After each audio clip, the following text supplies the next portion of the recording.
Greetings, Israel. This is part 3 of the reading of The Protocols of the Learned Elders of Zion, a Conspiracy to Rule the World. So I'm going to continue where I left off. So here with, I guess you would say verse 14 or section 14.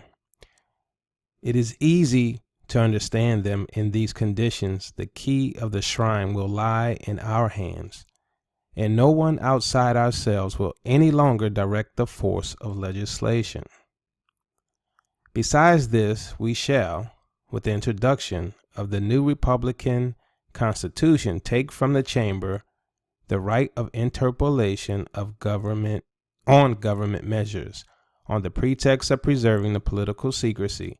And further, we shall, by the new Constitution, reduce the number of representatives to a minimum, thereby proportionately reducing political passions and the passion for politics. If, however, they should, which is hardly to be expected, burst into flame, even in this minimum we shall nullify them by a stirring appeal and a reference to the majority of the whole people. Upon the president will depend the appointment of presidents and vice presidents of the chamber and the Senate. Instead of constant sessions of parliaments, we shall reduce their sittings to a few months. Moreover, the president, as chief of the executive power, will have the right to summon and dissolve parliament, and, in the latter case, to prolong the time for the appointment of a new parliamentary assembly. But in order that the consequences of all these acts, which in substance are illegal, should not prematurely for our plans upon the responsibility established by use of the president, we shall instigate ministers and other officials of the higher administration about the president to evade his dispositions by taking measures on their own, for doing which they will be made the scapegoat in his place. This part we especially recommend to be given to be played by the Senate, the Council of State, or the Council of Ministers, but not to an individual official.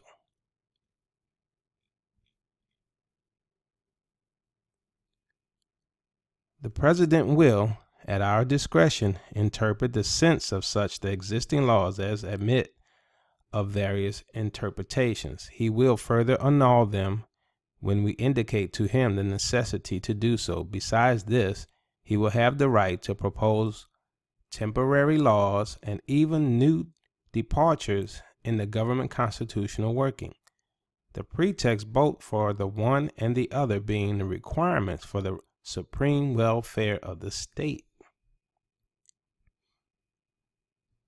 We shall destroy. By such measure, we shall obtain the power of destroying little by little, step by step, all that at the outset, when we enter on our rights, we are compelled to introduce into the constitutions of states, to prepare for the transition to an imperceptible abolition of every kind of constitution. And then the time is come to turn every form of government into our despotism. The recognition of our despot may also come before the destruction of the Constitution. The moment for this recognition will come when the peoples, utterly wearied by the irregularities and incompetence, a matter which we shall arrange for, of their rulers, will clamor, away with them, and give us one king over all the earth, who will unite us and annihilate the causes of disorders, frontiers, nationalities, religions, state debts, who will give us peace and quiet, which we cannot find under our rulers and representatives.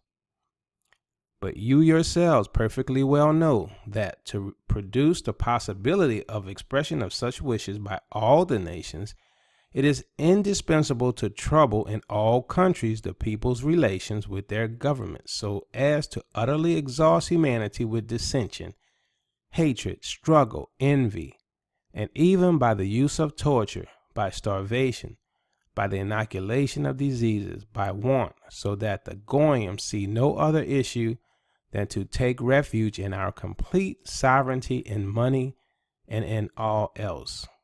But if we give the nations of the world a breathing space, the moment we long for is hardly likely ever to arrive. So they want you to hate your leaders. They make your living conditions unbearable. They overtax you. The police abuse you. And you get tired of all the different ways your leaders abuse you. And then they say, hey, we have a new way of ruling with one leader, and we're going to make everyone equal worldwide. And, it's going to be kumbaya. And so that's how they'll get you to change your governmental system and put theirs in place.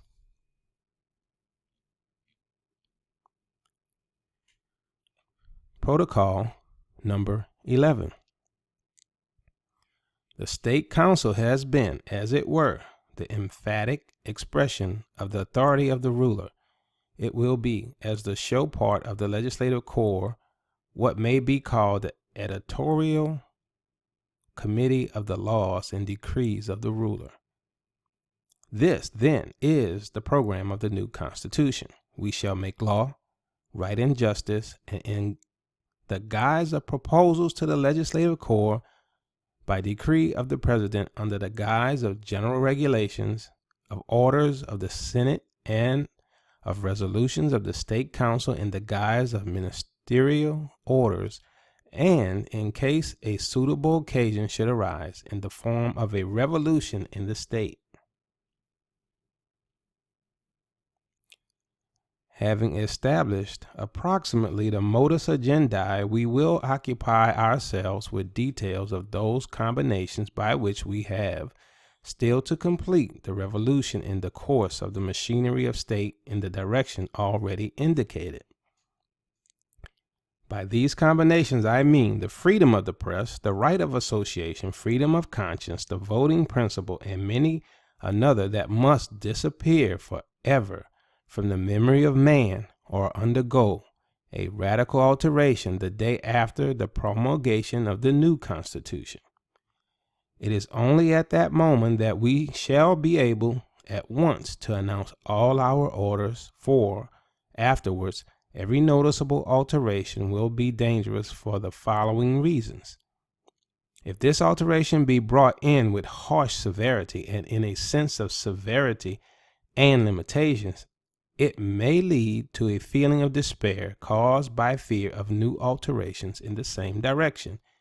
If, on the other hand, it be brought in a sense of further indulgences, it will be said that we have recognized our own wrongdoing, and this will destroy the prestige of the infallibility of our authority, or else it will be said that we have become alarmed and are compelled to show a yielding disposition, for which we shall get no thanks, because it will be supposed to be compulsory.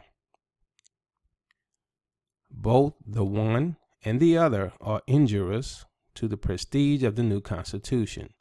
What we want is that from the first moment of its promulgation, while the peoples of the world are still stunned by the accomplished fact of the revolution, still in a condition of terror and uncertainty, they should recognize once for all that we are so strong, so inexpugnable, so superabundantly filled with power, that in no case shall we take any account of them, and so far from paying any attention to their opinions or wishes, we are ready and able to crush with irresistible power all expression or manifestation thereof at every moment and in every place, that we have seized at once everything we wanted, and shall in no case divide our power with them.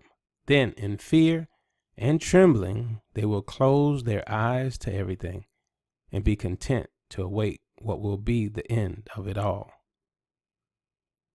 So they want to intimidate you with their strength and their power and their overwhelming control, that you just surrender and give in. Don't forget, you have the Most High, you have Jesus Christ, right? You need to pray, because this is his fight. He's going to destroy them and rip them to shreds.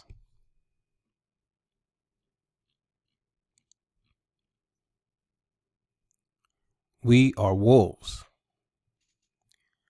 The Goyim are a flock of sheep, and we are their wolves. And you know what happens when the wolves get hold of the flock. There's another reason also why they will close their eyes, for we shall keep promising them to give back all the liberties we have taken away, as soon as we have quelled the enemies of peace and tamed all parties. It is not worth to say anything about how long a time they will be kept waiting for this return of their liberties. For what purpose, then, have we invented this whole policy and insinuated it into the minds of the Goy without giving them any chance to examine its underlying meaning? For what, indeed, if not in order to obtain in a roundabout way what is for our scattered tribe unattainable by the direct road? It is this which has served as the basis for our organization, a secret masonry which is not known to, and aims which are not even so much as suspected by these Goy cattle, attracted by us into the show army of Masonic lodges in order to throw dust in the eyes of their fellows. God has granted to us, his chosen people, the gift of the dispersion, and in this, which appears in all eyes to be our weakness, has come forth all our strength, which has now brought us to the threshold of sovereignty over all the world. There now remains not much more for us to build up upon the foundation we have laid.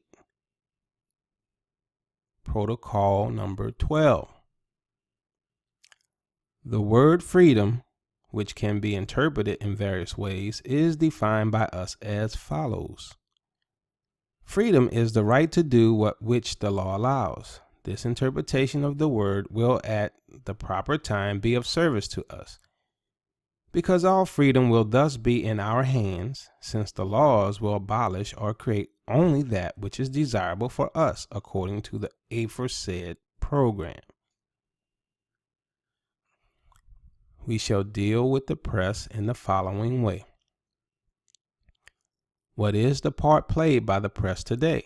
It serves to excite and inflame those passions which are needed for our purpose, or else it serves selfish ends of parties. It is often vapid, unjust, mendacious, and the majority of the public have not the slightest idea what ends the press really serves. We shall saddle the bridle it with a tight curb. We shall do the same also with all productions of the printing press. For where would be the sense of getting rid of the attacks of the press if we remain targets for pamphlets and books? The produce of publicity, which nowadays is a source of heavy expense owing to the necessity of censoring it, will be turned by us into a very lucrative source of income to our state. We shall law on a special stamp tax and require deposits of caution money before permitting the establishment of any organ of the press or of printing offices. These will then have to guarantee our government against any kind of attack on the part of the press. For any attempt to attack us, if such still be possible, we shall inflict fines without mercy. Such measures as stamp tax, deposit of caution money, and fines secured by these deposits will bring in a huge income to the government. It is true that party organs might not spare money for the sake of publicity, but these shall be shut up at the second attack upon us. No one shall be impunity lay a finger on the aureole of our government's infallibility.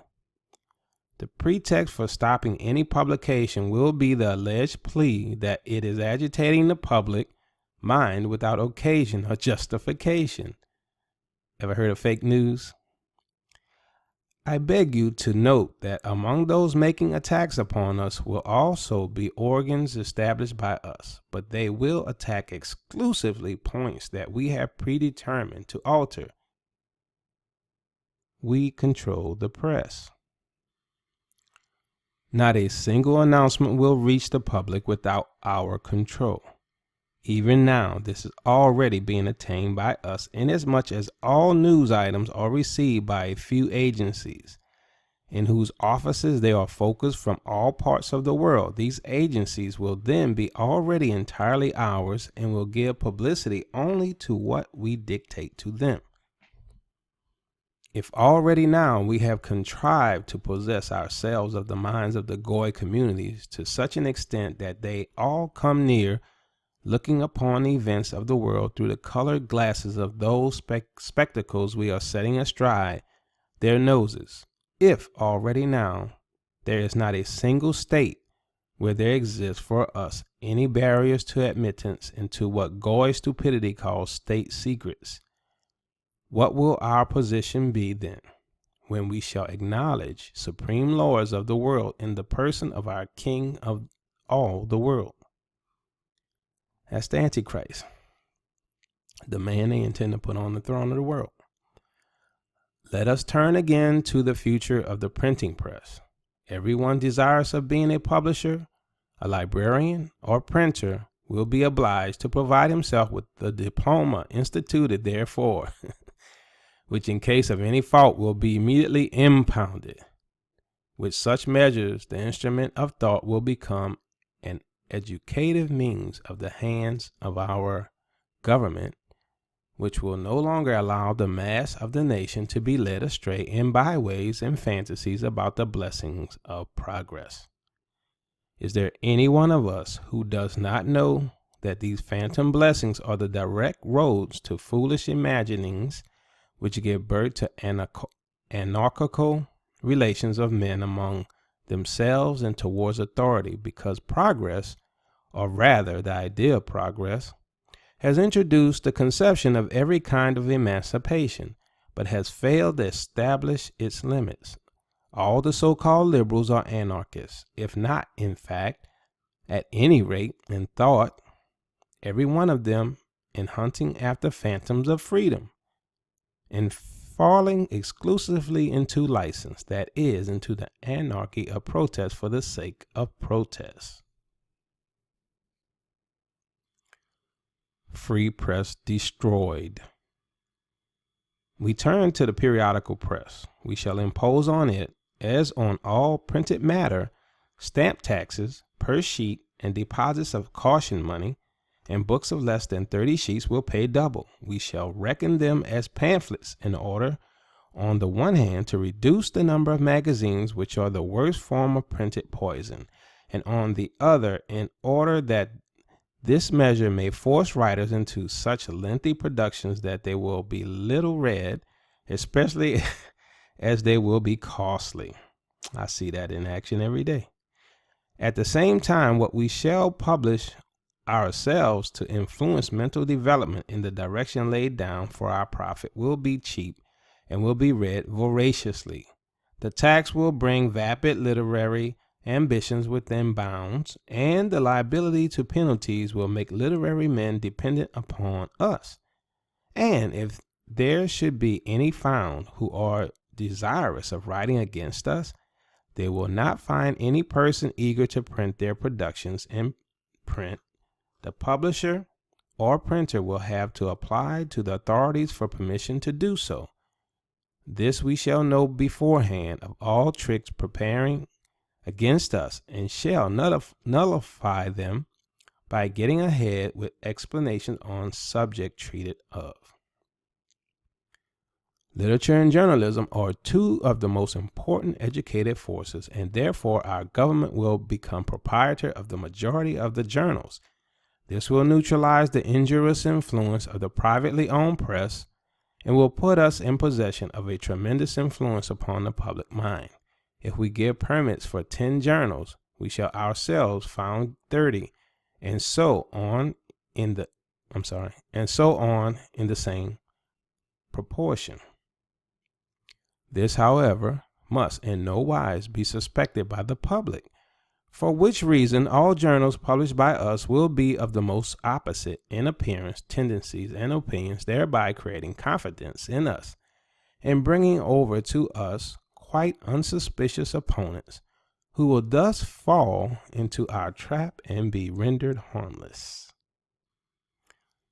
In the front rank will stand organs of an official character. They will always stand guard over our interests, and therefore their influence will be comparatively insignificant. In the second rank will be the semi-official organs, whose part it will be to attack the tepid and indifferent. In the third rank we shall set up our own, to all appearance off position, which in at least one of its organs will present what looks like the very antipodes to us. Our real opponents at heart will accept this simulated opposition as their own and will show us their cards. All our newspapers will be of all possible complexions, aristocratic, Republican, revolutionary, even anarchical. For so long, of course, as the Constitution exists. Like the Indian idol Vishnu, they will have 100 hands, and every one of them will have a finger on any one of the public opinions as required. When a pulse quickens, these hands will lead opinion in the direction of our aims. For an excited patient loses all power of judgment and easily yields to suggestion.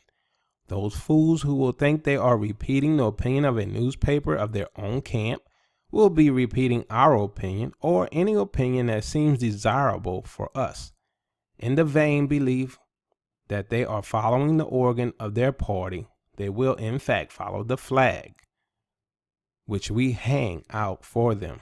So this is what happens with the Democrat versus Republican, right? This is what happens when the House Negroes set the narrative for the rest of us, and we back them, and nothing ever changes for us, right? Which is why ADOS is so important. American descendants of slaves is critical. If we're not on code today, we're going to lose. We're going to be a servant class forever. Well, if you don't believe in the Most High, but the Most High got this right, so we know our captivity is ending. But this is their plan.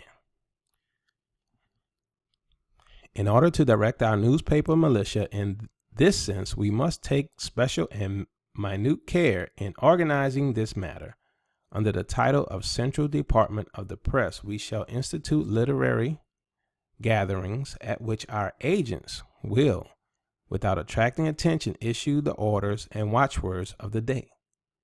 By discussing and controverting, but always superficially without touching the essence of the matter, our organs will carry on a sham fight fusillade with the official newspapers solely for the purpose of giving occasion for us to express ourselves more fully than could well be done from the outset in official announcements, whenever, of course, that is to our advantage.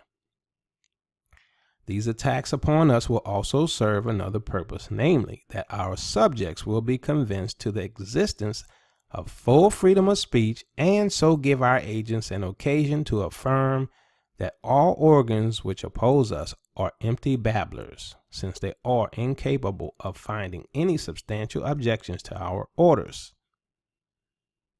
So in the modern day world today on YouTube, the whole Dane Calloway Native Indigenous Indian movement is such a system in place that tries to change the narrative, tries to take away ADOS's claims by claiming to be indigenous. You lose a lot of reparation claims that you would have. And all the millions of your ancestors that died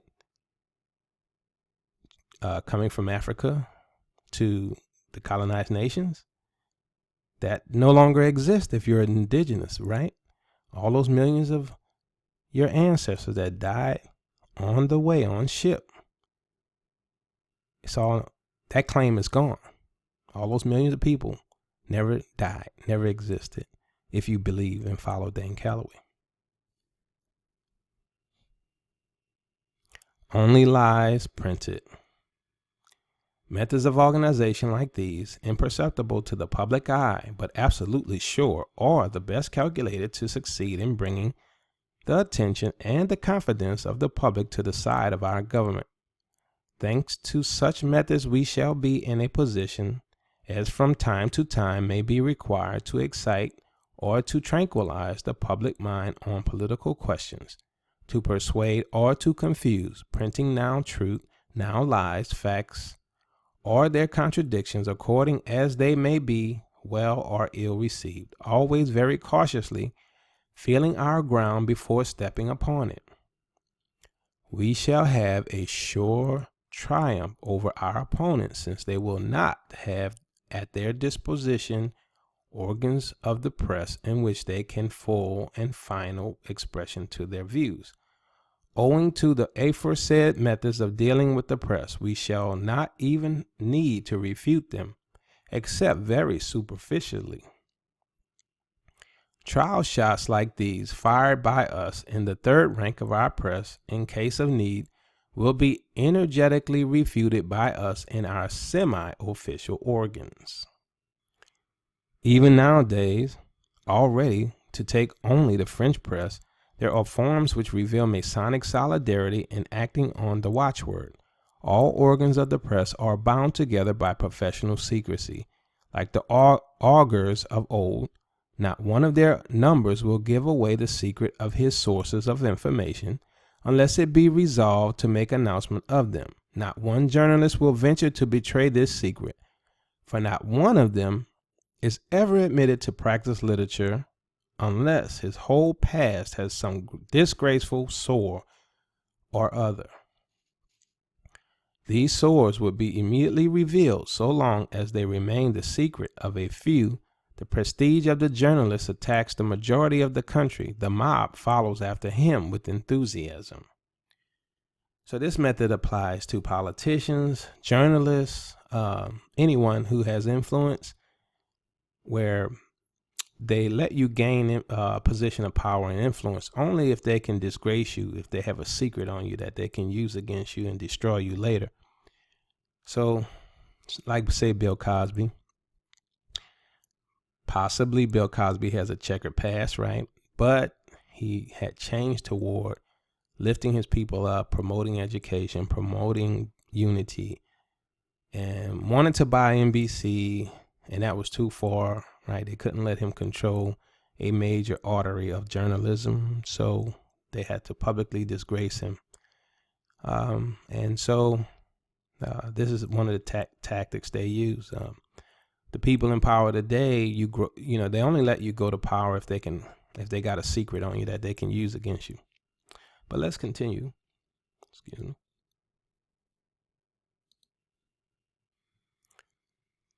Our calculations are especially extended to the provinces. It is indispensable for us to inflame. There are those hopes and impulses with which we could at any moment fall upon the capital, and we shall represent to the capitals that these expressions are the independent hopes and impulses of the provinces. Naturally, the source of them will be always one and the same, ours. What we need is that until such time as we are in the plenitude power, the capitals should find themselves stifled by the provincial opinion of the nations, i.e. of a majority arranged by our agentors. What we need is that at the psychological moment, the capitals should not be in a position to discuss an accomplished fact for the simple reason, if for no other, that it has been accepted by the public opinion of a majority in the provinces. When we are in the period of the new regime transitional to that of our assumptions of full sovereignty, we must not admit any revelation by the press of any form of public dishonesty. It is necessary that the new regime should be thought to have so perfectly contented everybody that even criminality has disappeared. Cases of the manifestation of criminality should remain known only to their victims and to chance witnesses, no more. So the new system has to appear to be perfect without error. And and the people that do know about it, who may be the victims or the witnesses, they must be kept silent. Protocol 13. The need for daily forces. The Goyim to keep silence and be our humble servants. Agents taken on to our press from among the Goyim will at our orders discuss anything which it is inconvenient for us to issue directly in official documents, and we, meanwhile, quietly amid the din of the discussion so raised, shall simply take and carry through such measures as we wish, and then offer them to the public as an accomplished fact. No one will dare to demand the abrogation of a matter once settled, all the more so as it will be represented as an improvement. And immediately the press will distract the current of thought towards new questions. Have we not trained people always to be seeking something new? Into the discussions of these new questions will throw themselves those of the brainless dispersers of fortunes who are not able, even now, to understand that they have not the remotest conception about the matters which they undertake to discuss. Questions of the political are unattainable for any save those who have guided it already for many ages, the creators. From all this, you will see that in seeming the opinion of the mob, we are only facilitating the working of our machinery. And you may remark that it is not for actions, but for words issued by us on this or that question that we seem to seek approval. We are constantly making public declaration that we are guided in all our undertakings by the hope, joined to the conviction, that we are serving the commonwealth. We deceive workers. In order to distract people who may be too troublesome from discussions of questions of the political, we are now putting forward what we allege to be new questions of the political, namely questions of industry. In this sphere, let them discuss themselves silly. The masses are agreed to remain inactive, to take a rest from what they suppose to be political, which we train them to in order to use them as a means of combating the Goy governments, only on the condition of being found new employments in which we are prescribing them something that looks like the same political object, in order that the masses themselves may not guess what they are about. We further distract them with amusements, games, pastimes, passions, people's palaces. Soon we shall begin through the press to propose competitions in art, in sports, and all kinds. These interests will finally distract their minds from questions in which we should find ourselves compelled to oppose them. Growing more and more disaccustomed to reflect and form any opinions of their own, people will begin to talk in the same tone as we, because we alone shall be offering them new directions for thought, of course through such persons as will not be suspected of solidarity with us.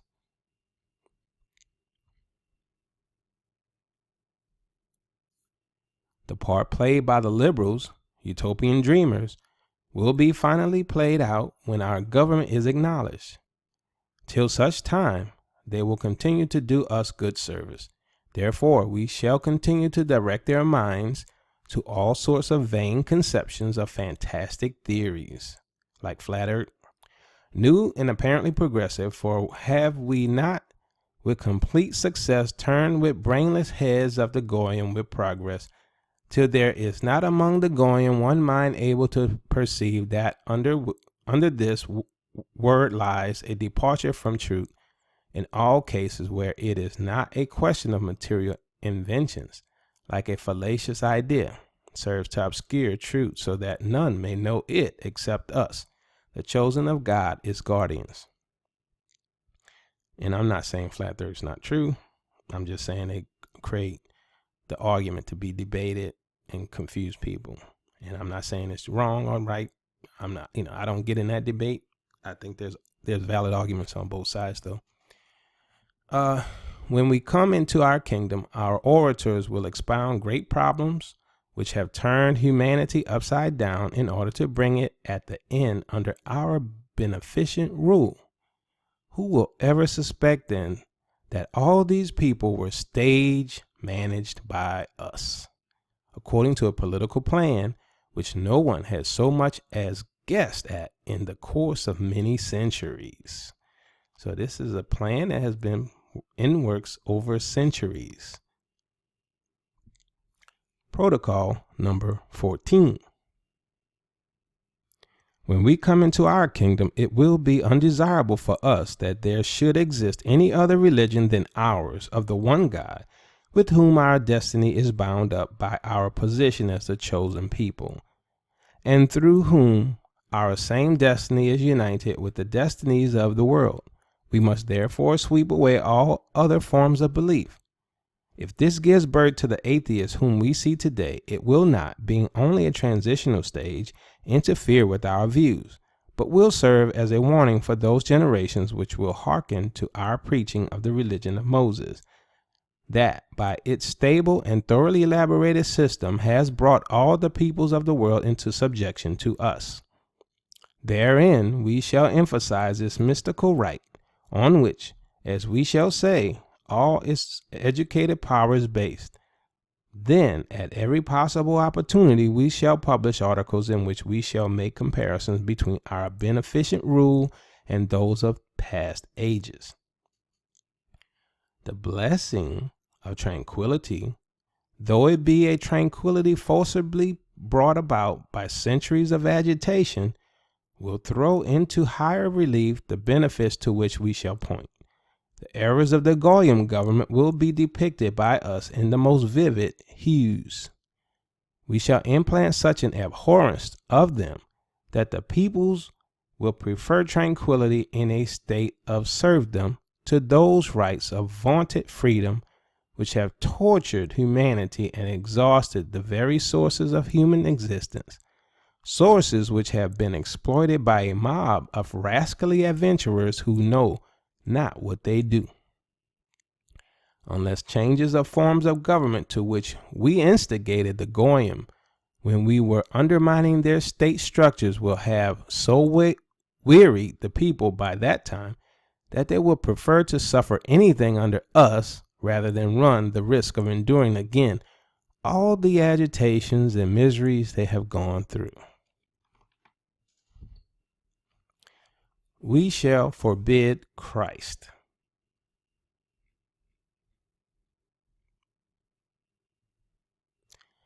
At the same time, we shall not omit to emphasize the historical mistakes of the Goy governments which have tormented humanity for so many centuries by their lack of understanding of everything that constitutes the true good of humanity in their chase after fantastic schemes of social blessings, and have never noticed that these schemes kept on producing a worse and never a better state of the universal relations which are the basis of human life.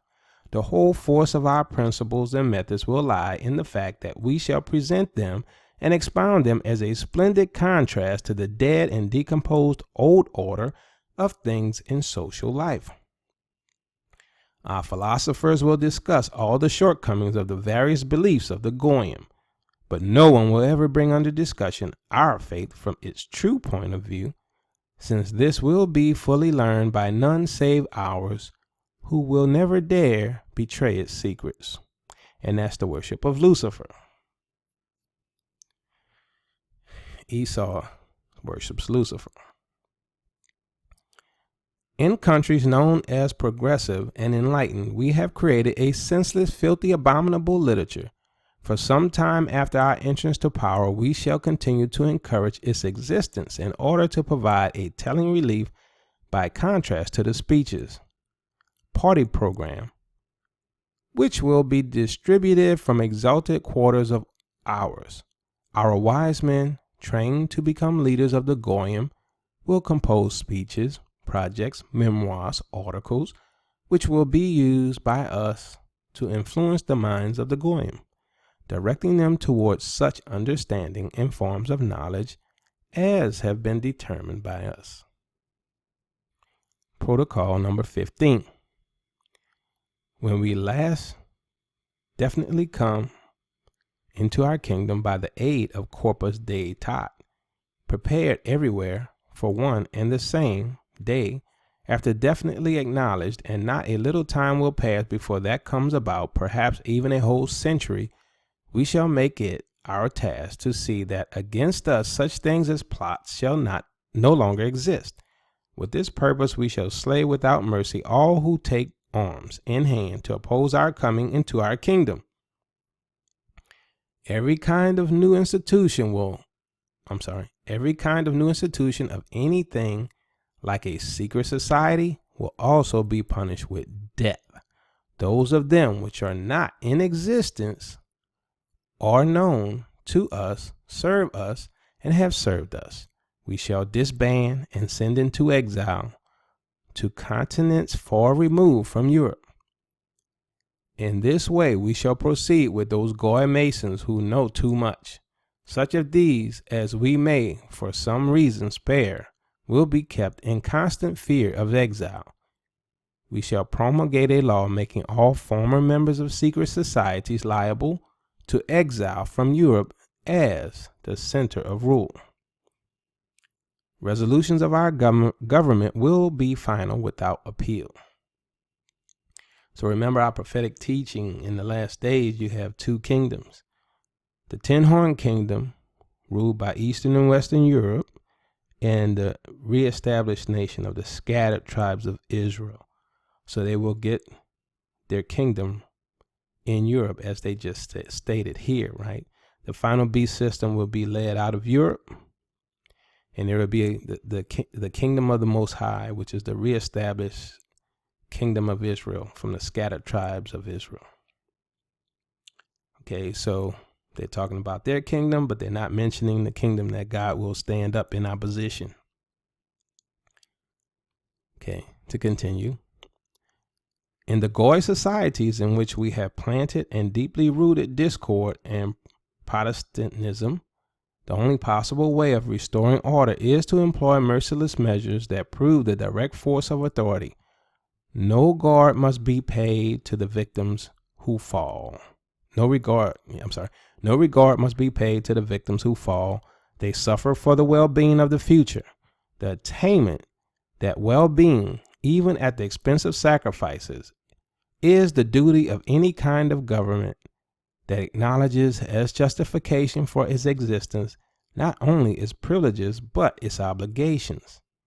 The principal guarantee of stability of rule is to confirm the aureole of power, and this aureole is attained only by such a majestic inflexibility of might as shall carry on its face the emblems of inviolability from mystical causes, from the choice of God. Such was, until recent times, the Russian autocracy, the one and only serious foe we had in the world, without counting the papacy. Bear in mind the example when Italy, drenched with blood, never touched a hair of the head of Sulla, who had poured forth that blood. Sulla enjoyed an apotheosis for his might in him. But his intrepid return to Italy ringed him around with inviolability. The people do not lay a finger on him who hypnotizes them by his daring and strength of mind. So we're going to stop right there. And if you like what we do, support us at patreon.com/TEOTW. And I'm going to play a little video right now, quick and short, that discusses Esau, a a little bit. Go and have a look at Jewish literature to see what they say about their origins. And here we see 3 quotes. And the first is in the 1925 Jewish Encyclopedia, which says that Esau, Edom, is modern Jewry. And of course, this is contrary to what most people believe today, which is that the Jews are God's chosen people because they are the Israelites. But here, the Jewish literature is saying that they are actually from the tribe of Edom, not the tribe of Israel. In the Jewish Almanac in 1980, it says, strictly speaking, it is incorrect to call an ancient Israelite a Jew or to call a contemporary Jew an Israelite or Hebrew. And that's because, truthfully speaking, they are not the Hebrews or Israelites, they are really the Edomites. And also we see here in the Encyclopedia Judaica that Edomite Jews began to call themselves Hebrews and Israelites in 1860.